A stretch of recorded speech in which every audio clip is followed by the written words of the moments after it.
What's up, and welcome to Absolute Sitter. I am your host, Mac, and I want to thank you for joining us. I know you could have been somewhere on the internet, maybe looking at Neymar's new hairstyle.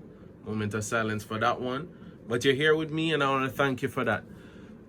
So today, on today's show, I'm going to touch on a few stories that I feel are not getting as much press as your Erling Haaland saga and Kunde, the recent developments with Kunde coming in. I'm going to talk about one youngster coming back into training, one potential departure as one of our youngsters going out on loan. I want to talk about Kurt Zouma, the yellow kit versus the yellow submarine, and we're going to take a deep dive down the rabbit hole on what I think might be happening on the transfer front. I wish I could say it's something to be excited about, but Release the Kraken!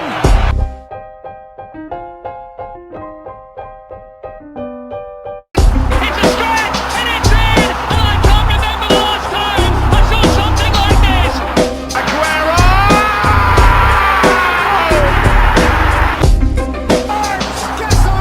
Guess who? It's him again! first thing I want to start with is a youngster coming back into training, and I want to start with this one, Tino Ajurin, because I wasn't even aware that he was out. Guys, if this is not yet another reminder that the pandemic is real and still going on, young Ajurin was out after he tested positive for coronavirus. He has now returned to training, so good for that. I'm happy to hear that he's returned to training. When I was reading the article, one of the things that I didn't like was, of course, and maybe as a person of color, someone will say that I can potentially being oversensitive to these kind of things, but it's kind of like when you see Raheem Sterling in a positive limelight, then he's Englishman, blah blah blah. But as soon as there's some kind of controversy or some kind of miss or something negative to be reported, then it's the Jamaican born. So they did the same thing with the story around Ajurin, which was the headline, and I'm paraphrasing the headline to what the article I was reading. They mentioned it in a fashion where they made reference to him being of Nigerian descent or Nigerian roots, and I just found it tasteless that here's this English he played for under 17s, under 18s, under 19s. If he's scoring goals for England, he's an Englishman, he's as English as they come. But now here's a story about the coronavirus and him testing positive for the coronavirus, and the headline had to throw in there the scary foreigner that the Nigerian roots. I just didn't like the way that was said. And like I said, maybe someone is going to say that I'm being hypersensitive to these things, but we get tired of seeing those things and we notice it. And I'm sure, comment below if you think maybe that I'm being oversensitive or you agree with me, but I'm sure I'm not the only one that feels this way when we see these players who may have parents from somewhere else, that they're British, and the same thing with the United States, that they're from the United States and they're from Great Britain or they're from England when they're doing positives, but when there's something negative to report, all of a sudden we want to bring up their heritage. But to end it on a positive, he has returned to full training, so hoping to see him get some minutes. We know he'll still probably be with the under 23 and the under 20, kind of in and out of the squad, maybe for the League Cup and so forth. But hoping to see him get some more minutes and develop and carry on if he doesn't get like a proper loan. With his return, I'm going to get into the next person that I want to discuss, which is Conor Gallagher. I had high hopes for Conor Gallagher. His loan from last season wasn't exactly something to be excited about, because he spent his entire loan basically fighting at a relegation team. He's now, looks like after training in front of Tuchel, he's made the decision to go out on loan. Now, some people might be kind of put off by this, but the way I'm looking at it is I was never overly hopeful that he was going to stay. I'm just hoping that he was going to make an impression on the manager enough to say, okay, he has a future at the club, and that he was going to get a good loan. It's hard to judge what Crystal Palace is going to be. There's a new manager, of course, but the hopes is that he'll go into a good enough team, play good enough football to develop. Reason I never had that higher hopes of him staying with the team is the return of Ruben Loftus-Cheek, and the fact that we already sent Billy Gilmore out on loan, that he would basically had to have been further along in his development to warrant sending Billy Gilmore out on loan, but then keeping Conor Gallagher to get those minutes. There are some even people who are theorizing after watching the preseason game that maybe Danny Drinkwater might come back from the dead and have his say on it. I can't rule him totally out. He did look good in the preseason game. I don't know what Thomas Tuchel is going to think of that and what he thinks he can potentially do with Danny Drinkwater. I mean, there were people that when Tuchel came in, I had friends that were telling me nail on that Alonso's dead in the water, and I said I don't know about that. Same thing I said about Jorginho. So who knows what is going to happen? As long as he's willing to play a bitten part role or like a squad player, Danny Drinkwater could be potentially get one more season at Chelsea while we send Conor Gallagher to further his development and be the future of Chelsea. So I'm fine with the move. I'm just hoping that Crystal Palace does not end up just in relegation swarming and he's not learning anything other than losing and negative football. Moving on to the next thing that I want to dive into, the yellow kit. It's nothing to be excited about. It's not horrendous. It's not ugly. It's just nothing to be excited about. For me, a lot of Chelsea fans have made the jokes already and the connections that I guess we picked this yellow jersey to have Holland be more welcomed in coming in from Dortmund. Outside of those jokes, I don't really see what there is to say about this kit. It's not super ugly, but we've had better kits. To be honest, I can say that since Nike has taken over, I've missed Adidas since we've left Nike.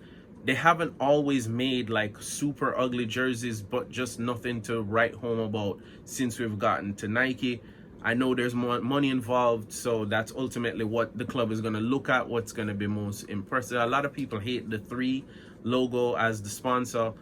I'm not really bothered by it. It's not as terrible to me as the big like Chevy across the middle of Manu, but I mean, it's not my favorite either. But still, at the same time, none of the jerseys are anything to write home about. I know that I have from I think it was 2 years before we won our first Champions League. I bought the Chelsea kit then, and I still wear that Adidas kit now. Not because I refuse to buy a Nike kit, but I haven't seen anything that makes me want to jump to buy it. I'd rather just keep rocking that one as a retro, which just kind of shows you what I think about that. But going on from our yellow kit to another team known as the Yellow Submarine. So they have potentially just gotten a injury blow right before the Super Cup, which is coming up around the corner. Now, obviously, as a Chelsea fan, I want to win the Super Cup. So any positives that I can take into that game is that. But it is a glorified friendly in a sense. And you also want to win a game beating the other opponent's best team. You don't want to win by default. At least I don't. And so they've Danny, and I want to make sure that I'm getting his name pronunciation right. Pereiro, as a midfielder there, I'm not going to pretend like I watch a lot of Villarreal and I know exceptional amounts of information about this player. But the article from what I was reading made him sound very important to their setup. He was stretchered off in one of their preseason games that ended in 0-0. They're going to have a scan, and of course they're going to have to see what's going to happen there. And I don't wish injuries on any opposing team's players. I would like to beat their best team that's available. If they happen, they happen. So it is kind of sad to hear that, but at the same time, mixed feelings. I want to win the Super Cup. Or the previous time in the Super Cup was kind of embarrassing against Atletico Madrid, because we didn't just lose, we got like bashed by them.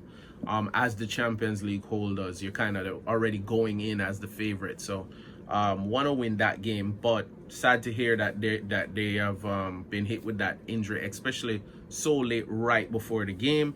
The last thing I want to touch on, which kind of ties back into the Conor Gallagher and Ruben Loftus-Cheek, if you follow me here, follow me down the rabbit hole here, is Kurt Zouma. So I have kind of mixed feelings about Kurt Zouma potentially leaving. There's some rumblings that he might be part of the Koundé deal, where Jules Koundé comes in and his evaluation is maybe lowered as, you know, Kurt Zouma goes as part of that deal. Now there's, you know, these are human beings. They have their children. They've set up their children and they live in London. There are some rumblings now that West Ham has come in late with a low ball of 20 million. I'm not sure if that was US or euros or but I know it was 20 million was a figure, which sounds low for Kurt Zouma. He's an excellent defender. He does not match the current style of football that our manager is playing, but it's not to his detriment. It's not like he has dropped form. He's an old school defender. No nonsense, wins a lot of headers. I think the last stats that I heard, he scored 10 goals for Chelsea in over 100 and something appearances. 6 of them are 4 of them came last season alone. So it's kind of sad to see him go, because he's such a positive figure around the club, but you know, football keeps rumbling on. The other thing is, they're saying that maybe instead of picking up and rooting up his whole family after he's been in London for so long, that maybe he'd be interested in going to West Ham. Immediately, of course, the fans that are excited about the idea of us chasing Declan Rice is saying, great, he can be part of the Declan Rice deal. I'm not so sure about this. And why I brought back Conor Gallagher and those people is, you would be thinking that maybe a midfielder is coming in if we're clearing house with Billy Gilmore going on loan, Conor Gallagher going out on loan. But you got to remember, Ruben Loftus-Cheek is coming back in.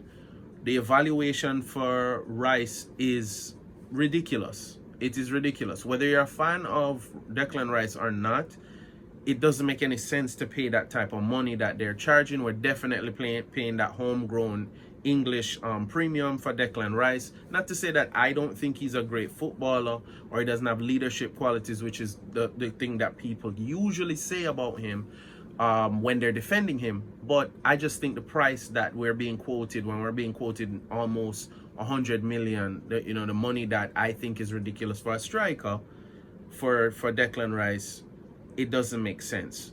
We've been linked with him in the past, so of course the Kurt Zouma thing immediately means, oh, swap deal. First things first, swap deals almost never work in football, because you have 2 different parties trying to evaluate the same players, like what they're worth. Of course, if I'm the buying club, I'm going to lowball you what he's worth, and if you're the selling club, you're going to say he's worth this.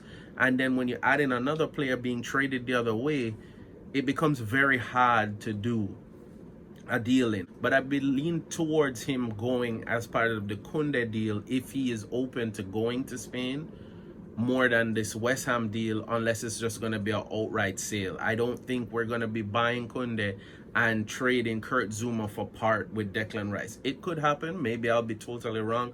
Maybe this video is going to age poorly like milk, and tomorrow we'll hear that. But I just don't see that happening. The other thing is, I'm not even entirely sure if we're going to see a midfielder come in this window. The other midfielder other than Declan Rice we've been linked with is Camavinga, which we're battling back and forth with Manu. A lot of fans are saying, well, why are we selling out Billy Gilmore on loan if we're then going to buy another teenager? And to that point, it's very fair. These are moves that are like future moves that can be made next summer or in the winter window. I don't know if these things are going to be prioritized over the striker move. And again, we have the potential, it's not an exciting potential, of just keeping what we have in Danny Drinkwater and still selling the likes of Russ Bartley and bringing back Ruben Loftus-Cheek. So it's not the most exciting thing to think about, but all the rumors about Sal coming in or Camavinga or some other DM coming in, whatever, you can add the name in there. I don't know necessarily if that's going to be the case. We'll see. Hopefully, whatever happens with the board ends up supporting this manager and what he wants to do. So that's my 2 cents for today. I'll be interested to hear what you guys think. Please comment below. Let me know. Maybe there's movement by the time you guys are watching this. Something has been announced. It'll be interesting to see where this develops. But I'm going to go out on a limb and say that my prediction is we might not see a midfielder come in this window. Not saying not this year, maybe in the winter window, but we might go without that in pursuit of what I think we really need, which is a center forward. But comment below, let me know. Until the next one, like, comment, share, subscribe. Let's see if we can get up to, I'm gonna lowball it here and say 5 likes on this video. So until the next video, guys, don't be caught in front of goal and missing an absolute sitter.